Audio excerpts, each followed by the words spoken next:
राजस्थान में पुराने ज़माने में ऐसी प्रथा थी कि एक ही गांव में शादी विवाह नहीं होते थे। लड़कों को दूसरे गांव में देते और दूसरे गांव की लड़की को बहू बनाकर लाते थे। यहाँ तक होता था कि अगर किसी गांव में बारात आती तो वर पक्ष के गांव की जितनी भी लड़कियां वहाँ ब्याही हुई होती सबको मिठाइयाँ भेजी जाती थीं। अपने गांव की लड़की को चाहे किसी भी जात की हो, आयु के अनुसार भतीजी, बहन या बुआ कहकर पुकारा जाता था। मुझे याद है कि घर के पास मुसलमान लखारों का एक घर था। हम उन सबको चाचा, ताऊ या चाची, ताई कहकर पुकारते थे। अब गांव कस्बों में परिवर्तित हो गए हैं और यातायात के साधन सुलभ होने से आवागमन भी बढ़ गए हैं, इसलिए ये प्रथा कम होती जा रही है। इस कथा की नायिका चंद्री बुआ का जन्म राजस्थान की बीकानेर रियासत के एक गांव में आज से करीब 110 वर्ष पहले एक ब्राह्मण परिवार में हुआ था। उसका पिता साधारण स्थिति का ब्राह्मण था, परंतु उन दिनों विवाह शादियों में घर वालों को कुछ विशेष नहीं करना पड़ता था। गांव के पुरुष और स्त्रियां सारे कामों का आपस में बंटवारा कर लेते थे। प्रति घर से 1-2 रुपए टीके या दान के रूप में दिए जाते, जिससे माँ बाप के लिए खर्च का बोझ भी कम हो जाता था। विवाह तो बचपन में हो जाते, पर गौना 3 या 5 वर्ष बाद होता था।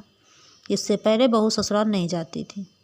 चंद्री के पति का देहांत गौना होने के पूर्व ही हो गया। फिर वह ससुराल नहीं गई और मायके में ही रहने लगी।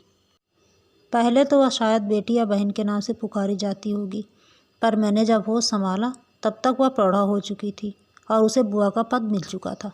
उसके माँ बाप स्वर्गवासी हो चुके थे। वह सारे मोहल्ले की बुआ कहलाने लगी थी। दान दक्षिणा लेने में उसे प्रारंभ से ही ग्लानि थी, इसलिए वह सबके साथ अच्छे संबंधों के कारण संग करके ही अपना जीवन निर्वाह करती थी। सुबह 4 बजे उठकर चक्की पीसने बैठ जाती और सूर्योदय तक 8-10 सेर तक अनाज पीस लेती। इससे प्रतिदिन 2-2.5 तक आने की कमाई हो जाती। उसे कभी काम का अभाव न रहता, क्योंकि एक तो वह काम में स्वच्छता रखती तथा अनाज को साफ करके पीसती तथा दूसरे पिसाई में आटा घटाती न थी। जब कभी हमारी नींद पहले खुल जाती तो चंद्री बुआ के भजन तथा उनकी चक्की की आवाज़ सुनाई पड़ती। उन दिनों अलार्म घड़ियाँ तो सुलभ थी नहीं, अतः जिसे भी मुहूर्त साध कर जाना होता या पहले उठना होता वह चंद्री बुआ को समय पर जगाने को कह जाता और वह उसे नियत समय पर जगा देती। उस समय तारों को देखकर समय का ज्ञान बड़ी बूढ़ी स्त्रियों को रहता था। उनकी आवश्यकताएं कम थीं, इसलिए 2-2.5 आने में सामान्य जीवन निर्वाह हो जाता था। चंद्री बुआ ने इससे अधिक कमाने की आवश्यकता नहीं समझी। दिन में वह मोहल्ले के बच्चों की देखभाल करती तथा कोई बीमार होता तो उसकी सेवा करती रहती। उन दिनों प्रसव का काम सयानी स्त्रियां या दाइयां ही संभालती थीं। कठिन से कठिन समय में भी चंद्री के आ जाने पर घर वालों को और जच्चा को सांत्वना व साहस मिल जाता था। उसने ना तो कभी पति प्रेम को जाना और न उसके बच्चे हुए, परंतु जीवन का सारा प्रेम और ममत्व दूसरों के बच्चों पर उड़ेल दिया। मोहल्ले के बच्चे सारे दिन उसे घेरे रहते। किसी को पतंग के लिए ले चाहिए तो किसी को अपनी गुड़िया के विवाह के लिए रंग बिरंगे कपड़े। उसके दरवाजे से निराश जाते किसी को नहीं देखा। संगीत की शिक्षा लिए बिना ही उसे ताल और स्वर का यथेष्ट ज्ञान था। विधवा होने के कारण शादी विवाह के गीत तो नहीं गाती, परंतु भजन और अजगा उसके बिना नहीं जमते थे। मीरा और सूर के पदों को इतनी तवलीन होकर मधुर रागनी से गाती कि सुनने वाले भाव विभोर हो जाते थे। जब वह काफ़ी वृद्धा हो चली तब मैंने उसे देखा था। उस समय अनाज पीसना तो उसके बस की बात नहीं थी, फिर भी कुछ छोटा मोटा काम करती रहती थी। वह इतनी बूढ़ी हो चुकी थी कि उसके हाथ और गर्दन कांपने लगे थे और आवाज़ में भी हकलाहट सी आ गई थी। प्रतिवर्ष गर्मी के मौसम में लोग हरिद्वार और बद्रीनाथ जाते थे।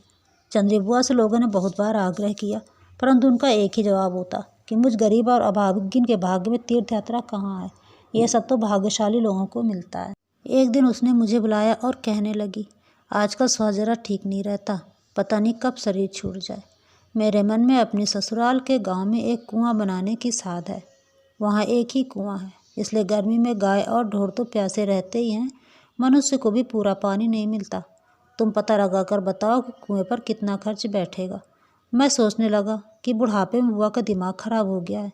आजकल दोनों वक्त का खाना खुद नहीं जुटा पाती, इस पर भी कुआं बनाने की धुन लगी है। बात आई गई हो गई, परंतु 10-12 दिन बाद देखता हूँ कि लाठी टेकती बुआ सुबह सुबह हाजिर है।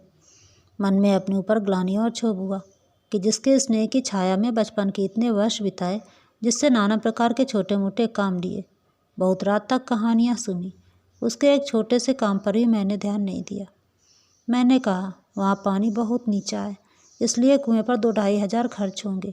यदि कुएं छोटा कुआं बनाया जाए तो शायद 1.5 तक में बन सकेगी। मेरा उत्तर सुनकर बुआ के झुर्रियों भरे चेहरे पर एक गहरी उदासी छा गई। वह मन ही मन कुछ हिसाब सा लगाने लगी। दूसरे दिन मुझे अपने घर आने को कहकर चली गई। अगले दिन जब मैं उसके यहाँ पहुँचा तो देखा कि वो मेरा इंतज़ार कर रही है। थोड़ी देर इधर उधर देखकर मुझे भीतर की एक कोठरी में ले गई। खाट के नीचे से एक पुराना डिब्बा निकाला और उसे खोलकर मेरे सामने उड़ेल दिया। रानी विक्टोरिया, एडवर्ड और जॉर्ज पंचम की छाप के पुराने रुपए थे तथा कुछ रेजगारी थी। थोड़े से चांदी के गहने और एक सोने की मूर्ति थी जो शायद उसकी माँ ने उसके विवाह के समय उसको दी होगी। मैं रुपए गिन रहा था और पिछले 60-70 वर्षों का इतिहास मेरे मानस में तैर रहा था। सोच रहा था, इस वृद्धा की सारी उम्र की गाढ़ी कमाई का यही पैसा है जो उसने कठिन जीवन बिताकर, यहाँ तक कि तीर्थ यात्रा की बलवती इच्छा को दबाकर इकट्ठा किया है, आज जीवन के संध्या काल में सारा का सारा परोपकार में लगा देना चाहती है। गिनकर मैंने बताया कि लगभग 900 रुपये हैं। 300 रुपये के गहने होंगे, इतने में काम बन जाएगा। जो कुछ थोड़ी कमी रहेगी उसकी व्यवस्था हो जाएगी, कोई चिंता की बात नहीं है। वह बोली, बेटा मेरे पति के निमित्त कुआं बनेगा, इसमें दूसरों का पैसा नहीं ले सकूंगी।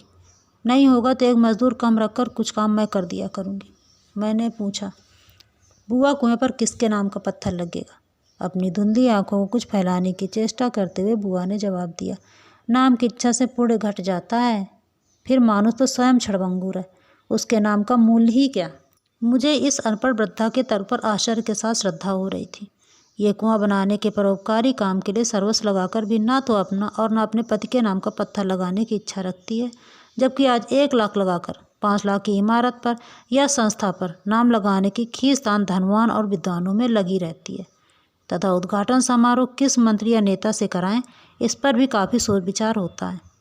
तय नहीं कर पा रहा था कि कौन बड़ा दानी है और किसका दान ज़्यादा सात्विक है। कुछ दिनों बाद उस गांव में गया तो कुआं बन रहा था और चंद्री बुआ भी मजदूरों के साथ टोकरी ढो रही थी। उसकी लगन और परिश्रम देखकर दूसरे मजदूर कारीगर भी जी जान से काम में जुटे थे। किसी ने कहा, बुआ तुम्हारे कुएं का पानी तो बहुत मीठा निकला, परंतु तुम तो बहुत दिनों तक नहीं पी सकोगी।